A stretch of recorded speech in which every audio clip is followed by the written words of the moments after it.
ထူးခြားစမ်းကြယ်တဲ့ပုံစံရှိပြီးအရသာအလွန်ကောင်းမွန်တဲ့ Dragon Fruit လို့ခေါ်တဲ့နဂမောက်သီးကတင့်ရဲ့ကျန်းမာရေးကိုဘယ်လိုအကျိုးပြုနိုင်လဲဆိုတာကိုသိပါသလားဒီကနေ့မှာတော့အံ့ဩစရာကောင်းတဲ့အဲ့ဒီအသီးရဲ့ဆေးဘက်ဝင်အာနိသင်တွေအကြောင်းကို Hidden Nature မြန်မာ Channel ကနေအသေးစိတ်ရှင်းပြပေးသွားမှာဖြစ်ပါတယ်ဒီလိုတန်ဖိုးရှိတဲ့သဘာဝရဲ့ကျန်းမာရေးအသိပညာတွေကိုအမြဲတမ်းသိရှိနိုင်မှုအတွက်ကျွန်တော်တို့ရဲ့ Channel လေးကိုအခုပဲ Subscribe လုပ်ထားဖို့ဖိတ်ခေါ်ခြင်းပါတယ်တကယ်တော့အယောင်သွေးစုံလင်ပြီးလှပတဲ့ဒီအသီးဟာရေငတ်ပြည်စည်းုံသာမက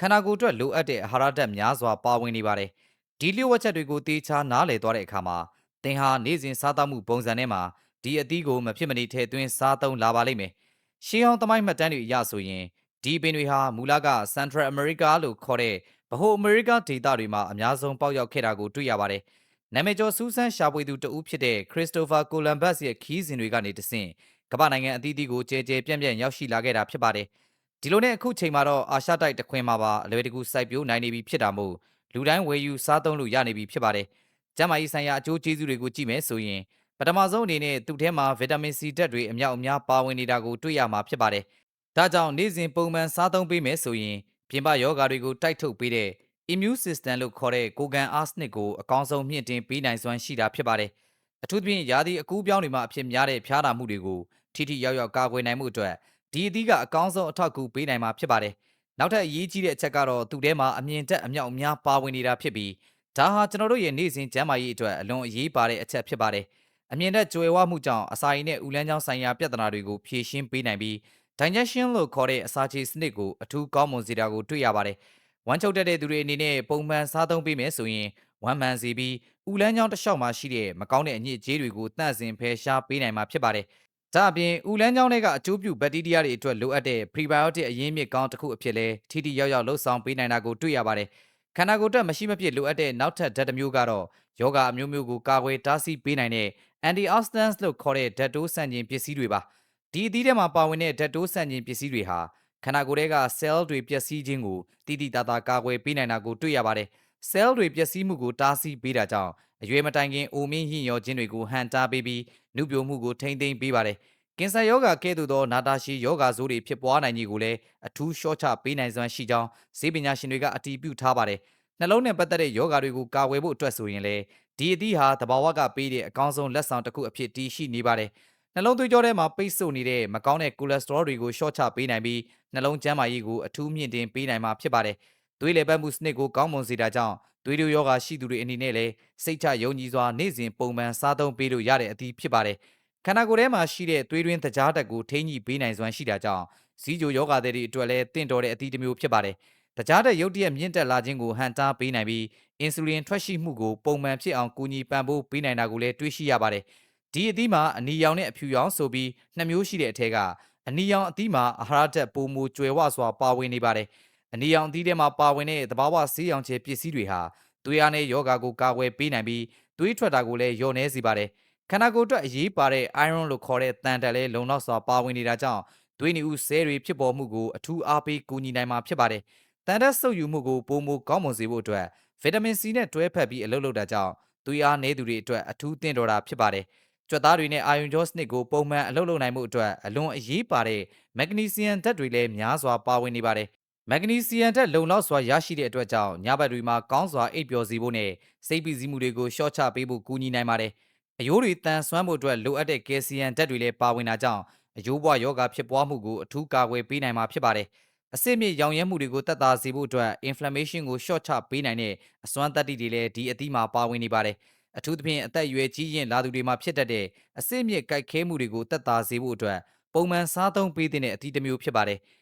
အသားရည်လှပဖို့အတွက်လည်းအရေးပါတဲ့အခန်းကဏ္ဍကနေပါဝင်နေပြီးအရေးပြားပေါ်ကအမဲဆက်တွေကိုတိတိတတ်တာလျော့ပါသွားစေနိုင်ပါတယ်။ရေဓာတ်အလွန်ကျွယ်ဝတာကြောင့်အသားရည်ကိုစိုးပြေစေပြီးနေလောင်တန်းကြောင့်ပျက်စီးသွားတဲ့အရေးပြား cell တွေကိုလည်းပြန်လည်ပြုပြင်ပေးပါတယ်။ဝက်ချံထွက်တာကိုလည်းတက်တာစေနိုင်တဲ့အပြင်အမာရွတ်တွေကိုလည်းမြဲမြဲပျောက်ကင်းစေဖို့အတွက်သဘာဝဆေးတစ်ခွက်အဖြစ်အသုံးပြုနိုင်ပါတယ်။ခေါင်းလျှော်ရည်တွေထဲမှာပါဝင်လေးရှိတဲ့ဓာတုပစ္စည်းတွေကြောင့်ဆန်သားပျက်စီးမှုကိုလည်းဒီအသီးစားသုံးခြင်းဖြင့်ပြန်လည်ကုသနိုင်မှာဖြစ်ပါတယ်။သပင်ကျွတ်တာကိုရက်တန့်စေပြီးစံဂီတာကိုပိုမိုတန်ဆွမ်းနှက်မောင်စေဖို့အတွက်လိုအပ်တဲ့အာဟာရဓာတ်တွေကိုလည်းအပြည့်အဝပေးစွမ်းနိုင်ပါတယ်။အမြင်အာရုံကိုကောင်းမွန်စေတဲ့ဗီတာမင် A လည်းပါဝင်တာကြောင့်မျက်စိမှုန်တာနဲ့မျက်မှန်တက်ရတာတွေကိုလည်းကာကွယ်ပေးနိုင်ပါတယ်။သွားနဲ့သဖုံးတွေကိုကျန်းမာတန်ဆွမ်းစေပြီးဂရင်းနဲ့ဆိုးတာတွေကိုလည်းဖယ်ရှားပေးနိုင်စွမ်းရှိကြောင်း သူတေသနတွေကဖော်ပြပါတယ်ကိုဝင်ဆောင်မိခင်တွေအနေနဲ့လည်းမိမိရဲ့ဘိုက်ထဲကကလေးငယ်ရဲ့ကျန်းမာရေးအတွက်အထူးစားသုံးပေးတဲ့သဘာဝအသီးတစ်မျိုးပဲဖြစ်ပါတယ်တရေသားဖွံ့ဖြိုးမှုအတွက်အလွန်အရေးပါတဲ့ folic acid တွေလုံလောက်စွာပါဝင်နေတာကြောင့်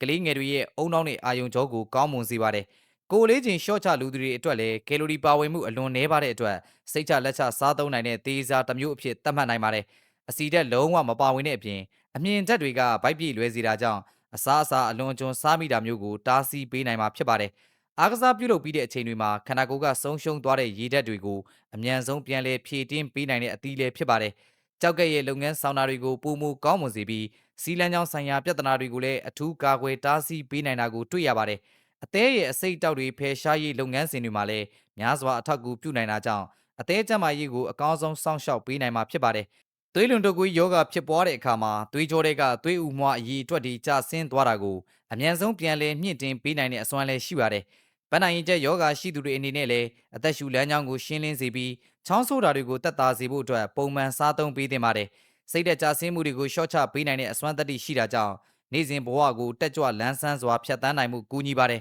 ။အုံနောက်ရဲ့မှတ်ဉဏ်စွမ်းရည်တွေကိုတိုးတက်စေပြီးအေဇိုင်းမာယောဂကဲ့သို့သောမေးလျောတတ်တဲ့ယောဂတွေကိုလည်းကာကွယ်ပေးနိုင်စွမ်းရှိတာဖြစ်ပါတယ်။နာမည်ကျော်သိပ္ပံပညာရှင် Albert Einstein ရဲ့အုံနောက်လိုမျိုးထက်မြက်တဲ့ဉာဏ်ရည်ဉာဏ်သွေးတွေရရှိစေဖို့အတွက်အာဟာရဓာတ်တွေကအရေးပါပါတယ်။ဒါကြောင့်အုံနောက်ကျန်းမာရေးအတွက်အထူးကောင်းမွန်တဲ့ Omega 3နဲ့ Omega 6အဆီဓာတ်တွေဟာဒီအသီးရဲ့အဆိပ်တွေထဲမှာပါဝင်နေပါတယ်။ဒီအဆိပ်မဲသေးသေးလေးတွေကိုဝါးစားလိုက်တဲ့အခါမှာခန္ဓာကိုယ်အတွက်လိုအပ်တဲ့ကောင်းမွန်တဲ့အဆီဓာတ်တွေကိုရရှိစေမှာဖြစ်ပါတယ်။အသားဖြူစေဖို့အတွက်လည်းဒီအသီးကိုကြိတ်ပြီးမျက်နှာပေါ်မှာပေါင်းတင်စေအဖြစ်အသုံးပြုနိုင်ကြောင်းအလှပရေးရာကျွမ်းကျင်သူတွေကဆိုပါတယ်။ခင်းလုံရောင်ကြီးကြောင့်အသားရည်ညိုမဲတာတွေကိုပြန်လည်ဖြူဝင်းလာစေဖို့အတွက်တဘာဝနေလောင်ကန်လိမ့်စေးတစ်မျိုးအဖြစ်လဲထိရောက်စွာအသုံးပြုနိုင်ပါတယ်။အပင်ရဲ့ပင်စီတွေကိုလည်းရည်နွေးချမ်းအဖြစ်ပြုလုပ်တောက်သုံးနိုင်ပြီးသွေးတိုးယောဂါကိုတိတိတသားရောကျစေတဲ့အစွမ်းတတ္တိတွေပါဝင်နေပါတယ်။ပန်းမွေတွေကိုလည်းဟင်းညိုအဖြစ်ချက်ပြုတ်စားတောက်နိုင်ပြီးအေးမိဖျားနာတာတွေကိုတက်တာစေတဲ့တဘာဝဆေးဘက်ဝင်အစားအစာတစ်မျိုးဖြစ်နေပါတယ်။အခွန်ကိုလည်းလွတ်မပစ်ဘဲရေနဲ့ပြုတ်ပြီးတောက်သုံးပေးမယ်ဆိုရင်ခန္ဓာကိုယ်အတွက်အထူးကောင်းမွန်တဲ့ဓာတ်တွေကိုရရှိနိုင်မှာဖြစ်ပါတယ်။ဒါပေမဲ့အချို့သောသူတွေမှာတော့ဓာတ်မတည့်မှုတွေဖြစ်ပေါ်နိုင်တာကြောင့်အစာပိုင်းမှာနည်းနည်းချင်းစမ်းသပ်ပြီးမှသာစားသုံးပေးသင့်ပါတယ်။အထူးသဖြင့်လေပင်ကြီးယောဂရှိသူတွေအနေနဲ့ဆရာဝန်နဲ့တေချာတိုင်ပင်ဆွေးနွေးပြီးမှသာဒီအသီးကိုနေ့စဉ်စားသုံးဖို့ဆုံးဖြတ်တင်တာဖြစ်ပါတယ်။စားသုံးတဲ့အခါမှာလည်းအလွန်ကျွံစားသုံးတာမျိုးကိုရှောင်ကျဉ်ပြီးတစ်နေ့ကိုတစ်လုံးဒါမှမဟုတ်နှလုံးခန္ဓာပုံမှန်စားသုံးပေးသင့်ပါတယ်။အနီရောင်အသီးကိုစားသုံးပြီးတဲ့အခါမှာစီးနဲ့ဝမ်းတွေဟာအနီရောင်ပြောင်းသွားတတ်တာကိုလည်းစိုးရိမ်ထိတ်လန့်မှုမလိုအပ်ပါဘူး။ဒါဟာသဘာဝအတိုင်းပါဝင်နေတဲ့စီးရောင်ချယ်ပစ္စည်းတွေကြောင့်ဖြစ်ပေါ်လာတာဖြစ်ပြီးကျန်းမာရေးကိုဘာဆိုးကျိုးမှမပေးနိုင်တာကိုတွေ့ရပါတယ်။ဒီအသီးဟာသဘာဝပတ်ဝန်းကျင်နဲ့ရာသီဥတုဖောက်ပြန်မှုတွေကိုလည်းအထူးခံနိုင်ရည်ရှိတဲ့အပင်တစ်မျိုးဖြစ်ကြောင်းစိုက်ပျိုးရေးပညာရှင်တွေကဆိုပါတယ်။ရေလိုအပ်ချက်အလွန်နှဲပါတာကြောင့်မိုးခေါင်ရေရှားတဲ့ဒေသတွေမှာတောင်အလွယ်တကူစိုက်ပျိုးအောင်မြင်နိုင်တဲ့သီးနှံတစ်မျိုးအဖြစ်သတ်မှတ်ထားပါတယ်။နေရောင်ခြည်ကိုအပြည့်အဝရရှိမှသာအသီးတွေဟာအရွယ်အစားကြီးမားပြီးအရသာပိုမိုချိုးမြိန်လာတာကိုလည်းစိုက်ပျိုးသူတွေအနေနဲ့သတိပြုသင့်ပါတယ်။ညဘက်မှာသာပွင့်တဲ့ပန်းတွေဖြစ်တာကြောင့်လင်းတို့တွေနဲ့ပိုးဖလန်တွေကသာဝင့်မုံကူးပြီးတဲ့လုပ်ငန်းစဉ်ကိုလှုပ်ဆောင်ပေးပါတယ်။နေရောင်ခြည်စွမ်းအင်ကိုအသုံးပြုပြီးအပင်တွေအစာချက်လုပ်တဲ့ photosynthesis လုပ်ငန်းစဉ်ဟာဒီအပင်တွေမှာအထူးထူးခြားနေတာဖြစ်ပါတယ်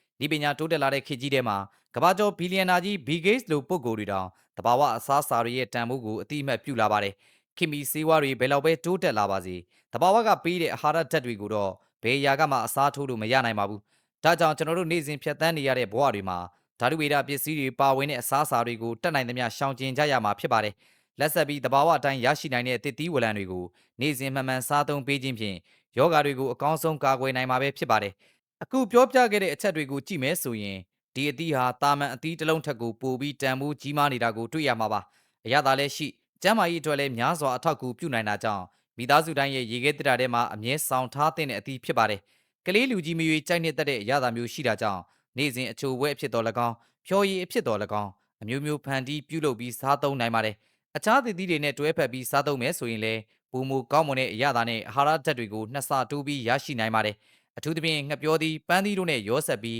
းတစ်သီးတုပ်အဖြစ်စားသုံးခြင်းဟာမနက်စာအတွက်အလွန်သင့်တော်တဲ့အာဟာရတစ်ခွက်ကိုရရှိစေပါတယ်။ဈေးကွက်ထဲမှာဝယ်ယူတဲ့အခါမှာလည်းအခွန်လက်ဆက်ပြီးအယောင်သွေးတောက်ပြောင်နေတဲ့အသီးတွေကိုသာရွေးချယ်ဝယ်ယူဖို့အထူးသတိပြုရပါမယ်။အခွန်ပေါ်မှာအမဲဆက်တွေများနေပြီဆိုရင်တော့အထက်ကအသားတွေဟာအလွန်မင်းမှဲ့ပြီးပြော့ဤနေတာမျိုးတွေဖြစ်နိုင်ပါတယ်။ဒါကြောင့်အသီးကိုကင်ကြည့်တဲ့အခါမှာအနှဲငယ်မာကြောပြီးကြစ်လစ်နေတဲ့အနေအထားမျိုးရှိတဲ့အသီးတွေကိုသာရွေးချယ်ဝယ်ယူသင့်ပါတယ် ဝယ်ယူပြီးတဲ့အခါမှာလည်းအခန်းအပူချိန်မှာရက်အနည်းငယ်ခန့်သိမ်းဆည်းထားနိုင်တယ်လို့ရေခဲသတ္တထဲမှာဆိုရင်သတင်းပတ်တစ်ပတ်အတော်ကြာသိမ်းဆည်းထားနိုင်ပါတယ်အခွန်ကိုခွာပြီးတဲ့အခါမှာတော့လေနဲ့မထိတွေ့အောင်တေချာထုတ်ပိုးပြီးမှသာရေခဲသတ္တထဲမှာအေးခံပြီးသိမ်းဆည်းရပါမယ်လေနဲ့ထိတွေ့မှုများတဲ့အခါမှာအသီးရဲ့လက်ဆက်မှုတွေပျောက်ဆုံးသွားနိုင်ပြီးအရသာလည်းတိတိတသားပြောင်းလဲသွားနိုင်တာဖြစ်ပါတယ်တချို့နိုင်ငံတွေမှာဆိုရင်ဒီအသီးကိုဝိုင်အရက်ဖြစ်၎င်းအချိုရည်မျိုးစုံအဖြစ်၎င်းစီးပွားဖြစ်ထုတ်လုပ်ရောင်းချနေကြတာကိုတွေ့ရပါတယ်တဘာဝဆေးဘက်ဝင်အပင်တွေကိုလေ့လာတဲ့သူတေသီတွေကတော့ဒီအပင်ရဲ့အစိတ်ပိုင်းအားလုံးဟာလူသားတွေအတွက်အသုံးဝင်ကြောင်းအခိုင်အမာပြောဆိုထားပါတယ်အနာဂတ်မှာဆိုရင်လည်းဒီအသီးကနေထုတ်လုပ်တဲ့ဆေးဝါးတွေဟာကင်ဆာရောဂါကုသရေးမှာအဓိကအခန်းကဏ္ဍကနေပါဝင်လာနိုင်ပါတယ်ကမ္ဘာ့ကျန်းမာရေးအဖွဲ့အစည်းကြီးတွေကလည်းတဘာဝအစားအစာတွေရဲ့ဆေးဘက်ဝင်မှုတွေကိုပုံမူသိရှိလာအောင်ကြေကြေပြန့်ပြန့်သူတေသနတွေလှုပ်ဆောင်နေပါတယ်နေ့စဉ်လုပ်ငန်းခွင်မှာစိတ်ဖိစီးမှုတွေများနေတဲ့သူတွေအတွက်ဒီအသီးရဲ့အေးများတဲ့အရသာဟာစိတ်ကိုအထူးကြည်လင်လန်းဆန်းစေနိုင်ပါတယ်။အုံနောက်ရဲ့အာယုံစူးစိုက်မှုတွေကိုလည်းပိုမိုကောင်းမွန်စေပြီးအလုပ်လုပ်ရမှာပိုမိုအကျိုးရှိထိရောက်တဲ့ရလဒ်တွေကိုရရှိစေမှာဖြစ်ပါတယ်။မျက်စိညောင်းညာမှုတွေကိုလည်းတက်တာစေနိုင်တာကြောင့်ကွန်ပျူတာကိုအချိန်ကြာမြင့်စွာကြည့်ရတဲ့သူတွေအနေနဲ့အထူးစားသုံးပေးသင့်ပါတယ်။ကလေးငယ်တွေရဲ့ကြီးထွားဖွံ့ဖြိုးမှုကိုလည်းများစွာအထောက်အကူပြုနိုင်တာကြောင့်ကျောင်းနေရွယ်ကလေးတွေရဲ့နေ့လည်စာဘူးတွေထဲမှာထည့်ပေးသင့်ပါတယ်။လူငယ်တွေကြားမှာအဖြစ်များတဲ့အဝလွန်တဲ့ပြဿနာတွေကိုလည်းတဘာဝနီလန်အတိုင်းအထီရောက်ဆုံးကာကွယ်တားဆီးပေးနိုင်စွမ်းရှိတာကိုတွေ့ရပါတယ်။အသက်50ကျော်လာတဲ့အရွယ်ဒီမှာဖြစ်တတ်တဲ့အယိုးအစ်ပြဿနာတွေကိုလည်းကြိုတင်ကာကွယ်နိုင်မှုငယ်ရွယ်စဉ်ကတည်းကစားသုံးသင့်ပါတယ်။အမျိုးသမီးတွေအတွက်ဆိုရင်လည်းဓမ္မတာလာတဲ့အချိန်တွေမှာခံစားရတဲ့ကြိုက်ခဲမှုတွေကိုအထူးသက်သာစေနိုင်တဲ့အစွမ်းလည်းရှိပါတယ်။အမျိုးသားတွေရဲ့ခွန်အားတိုးတက်စေဖို့အတွက်လည်းလိုအပ်တဲ့အာဟာရတွေအပြည့်အဝပါဝင်နေတာကြောင့်လိမ်မိုင်းဆိုင်ရာကျန်းမာရေးကိုလည်းကောင်းမွန်စေပါတယ်။အသေးရောင်အသဝါယောဂရှိသူတွေအနေနဲ့လည်းအသေးဆဲလ်တွေကိုပြန်လည်မွမ်းမံပေးနိုင်တဲ့တက်တီတွေကြောင့်ပုံမှန်အသုံးပြုပေးသင့်တာဖြစ်ပါတယ်။စီးကြိုသွေးကြိုယောဂရှိတဲ့တက်ကြီးရွယ်အိုတွေအတွက်ဆရာဝန်ရဲ့ညွှန်ကြားချက်နဲ့အညီပုံမှန်စားသုံးပေးမယ်ဆိုရင်ယောဂကိုကောင်းစွာထိန်းချုပ်နိုင်ပါတယ်။အဆုတ်ကျန်းမာရေးကိုလည်းကောင်းမွန်စေပြီးလေထုညစ်ညမ်းမှုတွေကြောင့်ဖြစ်ပေါ်လာတဲ့အဆိပ်အတောက်တွေကိုဖယ်ရှားရှင်းလင်းပေးနိုင်တာကိုတွေ့ရပါတယ်။အရက်လွန်ကျွံတောက်သုံးတာကြောင့်ဖြစ်ပေါ်လာတဲ့အသေးပျက်စီးမှုတွေကိုလည်းတစိမ့်တစ်ပိုင်းအပြင်ပြန်လည်ကူစားပေးနိုင်တဲ့သဘာဝဆေးဘက်ဝင်အသီးဖြစ်ပါတယ်။သဘာဝတရားကြီးကကျွန်တော်တို့ကိုပေးသနာထားတဲ့ဒီလိုအဖိုးတန်ဆုလက်တွေကိုစနစ်တကျအသုံးချတတ်ဖို့ဆိုတာအလွန်အရေးကြီးတဲ့အချက်ဖြစ်ပါတယ်။အစားအသောက်တွေဟာဆေးဝါးတွေလိုပဲအစွမ်းထက်မြက်နိုင်ကြောင်းကိုရှေးခေတ်မြမတိုင်းရင်းဆေးပညာရှင်ကြီးတွေကအမြဲတမ်းလမ်းညွှန်ဆုံးမခဲ့ကြပါတယ်။ယောဂဖြစ်မှဆေးကူးတာထက်ယောဂမဖြစ်ခင်ကတည်းကကြိုတင်ကာကွယ်တဲ့အနေနဲ့တဘာဝအစားအစာတွေကိုမှီဝဲတာကအကောင်းဆုံးနည်းလမ်းတစ်ခုဖြစ်ပါတယ်။နေ့စဉ်ဘဝမှာလွယ်ကူစွာရရှိနိုင်တဲ့တည်သီးဝလံတွေရဲ့အကျိုးကျေးဇူးတွေကိုတေချာသိရှိနားလည်ထားမယ်ဆိုရင်ကျန်းမာရေးစရိတ်တွေလည်းတက်တာလာပါမယ်။မိသားစုရဲ့ကျန်းမာရေးကိုစောင့်ရှောက်ဖို့ဆိုတာဟာအင်ရှင်မတွေရဲ့အဓိကတာဝန်တစ်ခုဖြစ်တာကြောင့်ဒီအသိပညာတွေဟာအလွန်တန်ဖိုးရှိလာပါတယ်။စားသောက်မှုပုံစံမှားယွင်းတာတွေကြောင့်ဖြစ်ပေါ်လာတဲ့နောက်ဆက်တွဲကျန်းမာရေးပြဿနာတွေကိုဒီအသီးကအထီရောက်ဆုံးဖြေရှင်းပေးနိုင်မှာအသေးချာပဲဖြစ်ပါတယ်။တင့်ရဲ့နေ့စဉ်စားသောက်မှုစည်းရင်းထဲမှာဒီအသီးကိုထည့်သွင်းလိုက်တာနဲ့တပြိုင်နက်တင့်ရဲ့ခန္ဓာကိုယ်အတွင်းပိုင်းကတိတိတသားပြောင်းလဲလာပါလိမ့်မယ်။အိပ်ဆက်ခြင်းတွေကိုပိုမိုကောင်းမွန်လာပြီးမနက်ခင်းနိုးထလာတဲ့အခါမှာလည်းအရင်ကထက်ပိုမိုလန်းဆန်းတက်ကြွနေတာကိုခံစားရပါမယ်။အသားရည်တွေပိုမိုကြည်လင်ဝင်းပါလာပြီးအိုမင်းရင်ရော်ခြင်းရဲ့လက္ခဏာတွေဟာလည်းတဖြည်းဖြည်းနဲ့ယော့ပါပျောက်ကွယ်သွားတာကိုတင်ကိုယ်တိုင်မြင်တွေ့ရပါလိမ့်မယ်။ဒီလိုအမကန်အကျိုးကျေးဇူးတွေကိုရရှိဖို့အတွက်ဆိုရင်တင့်အနေနဲ့ဇွဲလုံးလာရှိရှိနဲ့နေ့စဉ်ပုံမှန်အလေးအကျင့်တစ်ခုအဖြစ်ပြုလုပ်စားသုံးသွားဖို့သာလိုအပ်ပါတယ်။အစားအသောက်ဟာတင့်ရဲ့ခန္ဓာကိုယ်အတွက်အကောင်းဆုံးသောဆေးဝါးတစ်ခုဖြစ်တယ်လို့အစိတ်တောက်တစ်ခုလည်းဖြစ်နိုင်ကြောင်းကိုအမြဲတမ်းသတိပြုဆင်ခြင်ရမှာဖြစ်ပါတယ်။မှန်ကန်တဲ့ရွေးချယ်မှုတွေဟာတင့်ရဲ့အနာဂတ်ဘဝကိုတာယာလှပစေဖို့အတွက်အခိုင်အမာဆုံးသောအုတ်မြစ်တစ်ခုအဖြစ်တည်ရှိနေမှာပဲဖြစ်ပါတယ်။ကျန်းမာရေးနဲ့ညီညွတ်တဲ့နေထိုင်မှုပုံစံကိုတည်ဆောက်တဲ့နေရာမှာလက်ဆက်တဲ့တည်တည်ဝလံတွေဟာမပါမဖြစ်တဲ့အရေးကြီးအခန်းကဏ္ဍကနေပါဝင်နေပါတယ်။ဒီကနေ့မှာတင်ဆက်ပေးခဲ့တဲ့အကြောင်းအရာတွေဟာတင့်ရဲ့နေ့စဉ်ဘဝကိုပိုမိုကောင်းမွန်တိုးတက်လာစေဖို့အတွက်များစွာအထောက်အကူပြုနိုင်မယ်လို့ယုံကြည်ပါတယ်။နောက်ထပ်လည်းသဘာဝတရားကြီးရဲ့အဖိုးတန်တဲ့လျှို့ဝှက်ချက်တွေအကြောင်းကိုဆက်လက်တင်ဆက်ပေးသွားဖို့ရှိနေသေးတာကိုပြောကြားလိုပါတယ်။အခုလိုမျိုးအချိန်ပေးပြီးဗီဒီယိုလေးကိုအဆုံးထိကြည့်ရှုအားပေးခဲ့ကြတဲ့တဦးတယောက်ချင်းစီတိုင်းကိုအထူးပဲကျေးဇူးတင်ရှိကြောင်းပြောကြားလိုပါတယ်။ကျွန်တော်တို့ရဲ့ channel လေးကနေတင်ဆက်ပေးတဲ့အကြောင်းအရာတွေဟာတင့်အတွက်အကျိုးရှိခဲ့မယ်ဆိုရင်မိတ်ဆွေတငယ်ချင်းတွေကိုလည်းပြန်လည်မျှဝေပေးဖို့တောင်းဆိုချင်ပါတယ်။အသစ်သောကျမ်းမာရေးဆိုင်ရာအသိပညာတွေကိုဆက်လက်လေ့လာနိုင်မှုအတွက်ကျွန်တော်တို့ရဲ့ channel လေးကိုအခုပဲ subscribe လုပ်ပေးသွားကြပါအောင်လို့လည်းထပ်မံပြီးဖိတ်ခေါ်ချင်ပါတယ်မိတ်ဆွေရဲ့ထင်မြင်ချက်တွေနဲ့သိချင်တဲ့မေးခွန်းတွေကိုလည်း comment မှာလွတ်လပ်စွာရေးသားချန်ထားခဲ့နိုင်ပါတယ်ဒီရက်တိုင်းမှာကိုယ်စိတ်နှပြကျမ်းမာချမ်းသာပြီးလိုအင်ဆန္ဒတွေအားလုံးပြည့်ဝအောင်မြင်ကြပါစေလို့လှိုက်လဲစွာဆုတောင်းမေတ္တာပို့သလိုက်ရပါတယ်